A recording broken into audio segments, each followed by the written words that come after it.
Magandang oras mga ka-art lover. Kilala nyo ba o naalala nyo ba si Francis Magaluna, ang tinaguriang master rapper na Pilipino? Sila yung nagpauso noon. Ang kanyang kasabay sila Andrew E. at saka si John Michael B. at iba pang rapper. Pero ayon sa mga Filipino singers, Filipino community, si Francis M. ang pinaka-father of Filipino rap. At dito ay mag-goosebump kayo dahil ang kanyang polo shirt na ito ay nagkahalaga na pala ito ng 8 million at merong bumili. Panoorin natin ang video. Ano na yan? Ano? Gusto mong bilhin, no? Sa akin lang in-offer yan. Ha? Oh, kasi siyempre ako yung monster! Bitcoin ka di ba? Oh, kaya nga, alam ko sobrang idol mo si Francis. Hindi ko napapatagalin para mabilis tayo.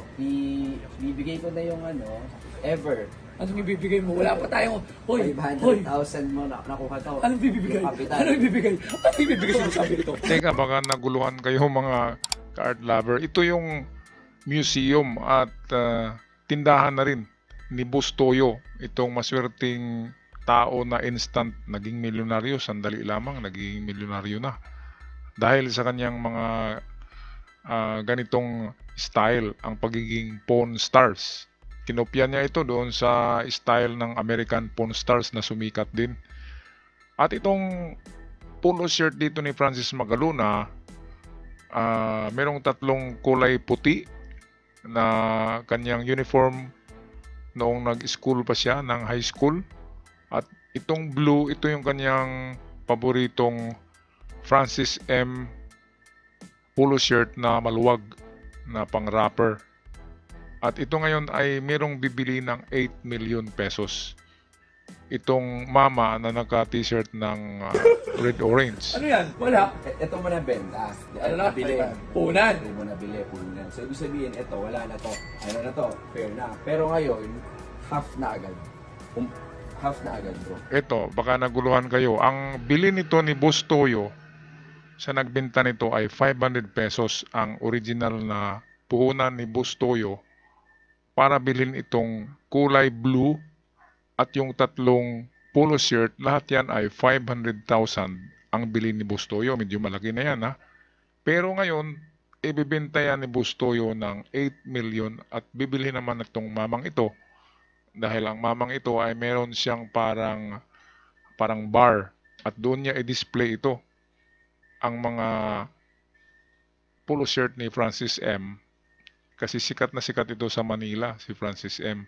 Sa mga hindi nakakilala nito, siya yung kumanta ng Mga Kababayan Ko at namatay ito sa edad na 40 anyos pa. Batang-bata, kasikatan pa nang mamatay ito sa sakit na leukemia. Okay, so ito, atin panoorin ang kanilang deal. Paano binili ito nitong mama kay Bustoyo ang polo shirt na ito. 1M na agad.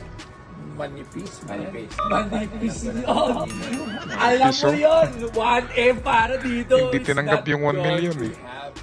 Kahit Meron ng tubo na malabo yung 1M. 5M. Times 2 na yun, 1M. Aspa kaya, no? Ako po, magalit sila si Day. Alam nyo, pero ako hindi siya bibenta. Actually ready akong pumunta dito sa totoo lang. Kung bigla ako siyang ilat yun ng 8M, tapos umuho ka, totoo ba yun? Yung mga ganun tipo. Kasi syempre 8M na yun, utang na pera na yun, naisip ko na yun. Dami nga nagsasabi sa akin, sigurado ka ba dyan? Polo shirt na nung last time 2M bibili mo 3 peraso. Grabe. Sabi ko, Polo shirt, 8 million. Collector, diba? Mahal pa sa sa kutse. Gusto mo talaga yung isang bagay. Kasama yan, 1, 2, 3, 4, 8 million sagad na ako. Ayan. Goosebump si si Bustoyo. 8 million. Puhunan, 500,000 lang. So meron siyang 750 profit. Nako, ilang na to.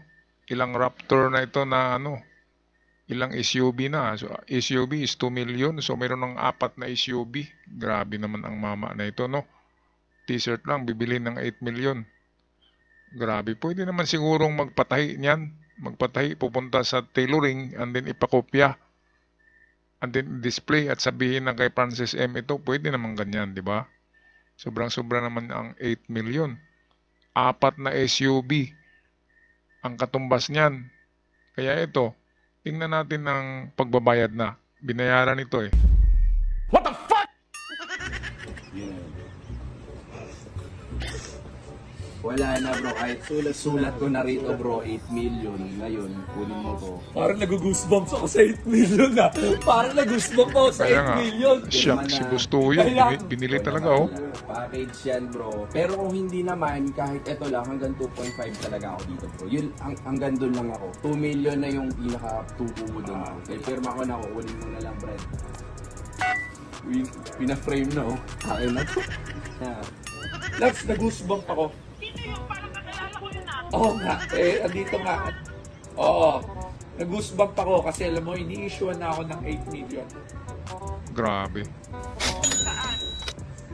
Sa lahat ng polo, tsaka to Francis. Ito ang dahilan kung bakit sumikat at yumaman. Biglang yaman si Bustoyo dahil meron siyang karisma sa ganitong klaseng negosyo. Ang pagiging pawn stars. Napakaswerte naman, 500,000 pesos ay nagkaroon kaagad ng profit within 1 week lang ay merong bumili at nagkaroon ng profit na 7,500. Make that 7,500,000. Yun ang profit sa kanyang binili. Kaya ito ang isa sa mga rason bakit biglang yaman si Bustoyo. From rag to riches ito eh. Kasi galing talaga to sa sa baba, and then biglang tumaas. Iwan natin kung anong mga sekreto nito. Pero alam ko ay nag-treasure hunt din ito. At merong nagsabi na nakakuha daw ito. Kaya biglang yaman. Hindi natin alam. Okay. So, comment nyo na lang sa ating comment section down below mga ka-art lover ang inyong mga opinion tungkol sa deal na ito na napakamahal na t-shirt. At hanggang sa muli ako'y magpaalam na God bless us all.